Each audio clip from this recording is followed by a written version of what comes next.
హరే కృష్ణ. గోదా అమ్మవారు 25వ పాసురంలో ఏం చెప్తున్నారో విందాం. భగవంతుడు లీలలు ఎవరు వింటారో వారు పవిత్రమవుతారు. చెడు వినాలనుకోరు, చెడు చూడాలనుకోరు, చెడు మాట్లాడాలనుకోరు. భగవంతుడి లీలలు దివ్యమైనవి.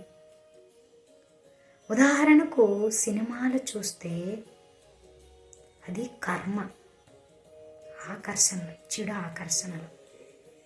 భక్తి అంటే మూఢభక్తి కాదు. భక్తి అంటే ఆచరణ, పాటించాలి. సునితం స్వాహ కథా కృష్ణ. భగవంతుడు యశోదమ్మ దగ్గరకు ఒక మార్గం గుండా వచ్చారు. గోవుల మధ్య గోప్యంగా పెరిగాడు. భగవంతుడు లీలలు అలాంటివి, దివ్యమైనవి.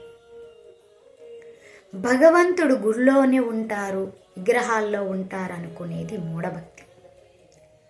భగవంతుడు భక్తులు హృదయాల్లో, హరినామం జరిగే గృహంలో ఉంటారు భగవంతుడు ఆనందంగా.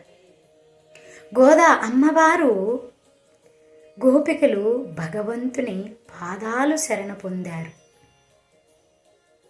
మనల్నందరినీ భగవంతుని పాదాలను ఆశ్రయించమని గోదా అమ్మవారు మనకు వివరిస్తున్నారు. భగవంతుణ్ణి ఎవరూ బంధించలేరు. భగవంతుడు లీలలు తన భక్తులతో చేస్తారు. మనము ఎక్కడో ఉంటాము, ఆ సమయానికి ప్రసాదం దొరకదు. కానీ ఎవరో వచ్చి ప్రసాదం ఇచ్చి వెళతారు. అది భగవంతుడు, సత్యము. మనం పైన చూసేదంతా ఈ భౌతిక ఆకర్షణలు.